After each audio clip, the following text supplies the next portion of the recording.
The night was heavy with silence, the kind that presses down on your chest and makes every creak of the floorboards feel like a warning. In a small house on the edge of town, where the streetlights flickered like tired eyes, a woman named Clara sat alone. Her only companion was Titan, a German shepherd with a coat as dark as the shadows pooling in the corners of the room. He wasn't just a pet. He was a retired police dog, trained to sense danger before it even whispered its name. Clara had adopted him after his years of service, a quiet pact between two souls who'd seen more than they cared to admit.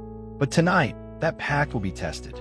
Something sinister was stirring, and Titan's ears twitched like antennas picking up a signal only he could hear. The air felt thick, almost mournful, as if it knew what was coming. Clara didn't notice, lost in the glow of her phone, but Titan did. His low growl rumbled through the stillness, a sound that carried both loneliness and fierce resolve. What Clara couldn't see, what she couldn't yet feel, was the figure creeping closer, a shadow with a knife and a purpose. And in that moment, Titan wasn't just a dog. He was her shield, her unspoken vow, her last line of defense against a world that sometimes forgets how fragile hope can be. Clara's life wasn't always this quiet.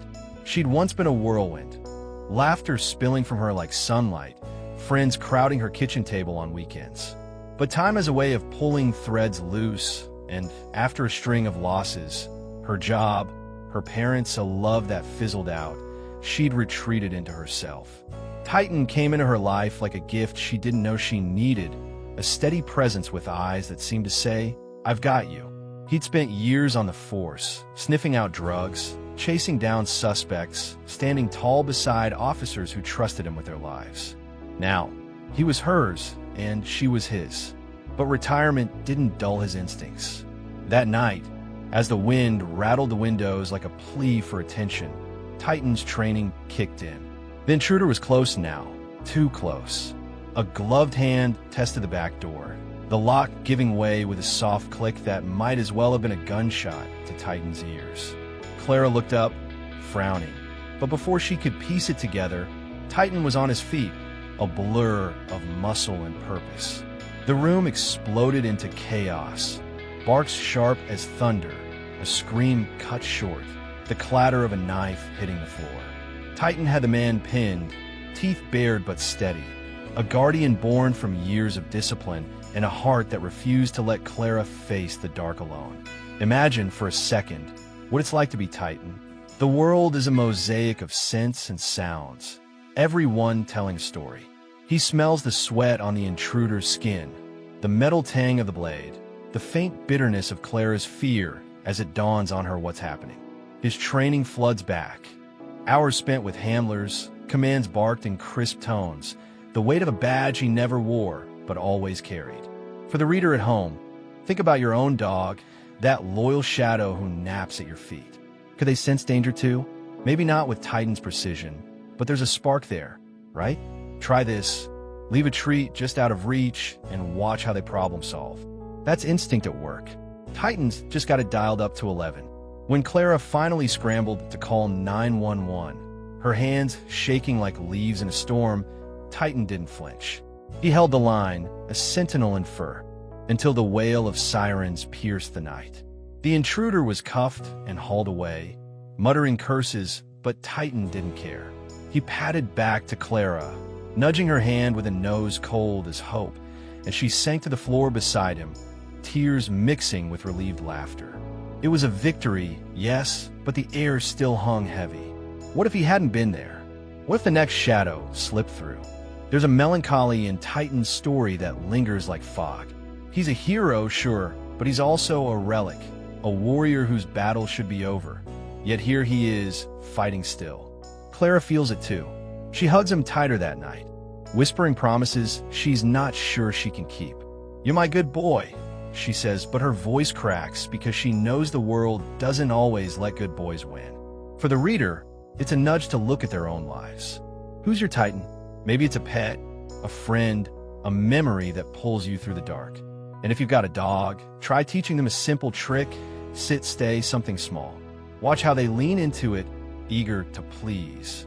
That's the bond Titan and Clara have, magnified by danger and stitched with trust. But here's the twist. The intruder's knife had a symbol etched into it, a jagged little mark that Clara swears she's seen before. She doesn't tell the cops. She's not sure why, but it gnaws at her. Titan senses it too, his eyes darting to the windows, as if he knows this isn't the end. The night settles back into silence, but it's a restless kind, the kind that whispers of shadows still waiting to strike. The days after the attack stretched out like a threadbare blanket, thin and cold. Clara couldn't shake the feeling that the walls of her little house were watching her, holding their breath. Titan stayed close, his paws clicking softly on the hardwood as he followed her from room to room. She'd catch him staring out the windows, ears perked, like he was waiting for something or someone to come back. The police had taken the intruder away, a drifter with a rap sheet longer than a winter night, but that symbol on the knife haunted her. It was a crude thing, a crooked star scratched into the handle, and every time she closed her eyes, it glowed behind her lids like a bad dream. She'd seen it before, hadn't she? Maybe on a letter tucked in her attic, or a trinket from her past she'd buried under layers of forgetting. Titan didn't care about symbols. He cared about her, but his restlessness mirrored hers. The air felt bruised, heavy with the kind of quiet that comes before a storm. And then, on the third night, the phone rang. A voice, low and gravelly, said, "You should have let him finish the job," before the line went dead. Clara's heart sank like a stone, and Titan's growl filled the room, a sound laced with both fury and a bone-deep loneliness. Clara wasn't one to sit still, not after that. She dug through old boxes, her hands trembling as she sifted through photos and letters yellowed by time. Titan sat beside her, his head tilted like he was trying to piece it together too. She found it in a drawer she hadn't touched in years, a pendant her ex, Daniel, had given her a lifetime ago. That same crooked star, dangling from a chain she'd once worn like a promise. Daniel had been trouble, the kind of man who smiled too wide and left too fast, but she'd loved him once. He'd disappeared after a fight about money, leaving her with nothing but debts and a broken heart. Was this him? Or someone tied to him? The phone call replayed in her mind, each word a splinter. Titan nudged her, his warmth pulling her back from the edge of panic. She decided then, she'd protect herself and him. She started locking the doors twice, checking the windows, even bought a baseball bat she kept by the bed. Practical steps, sure, but they felt flimsy against the weight of the unknown. Titan approved, though. His tail gave a single wag, a rare sign of hope in a world that kept dimming around them. For the reader, this is where it gets real. Think about your own safety net. Do you have one? Clara's building hers from scratch, and you can too. Start small, lock your doors at night, keep a flashlight by your bed, maybe even take a self-defense class. Titan's instincts are a lesson. Trust your gut when it tells you something's off. If you got a dog, watch how they react to strangers.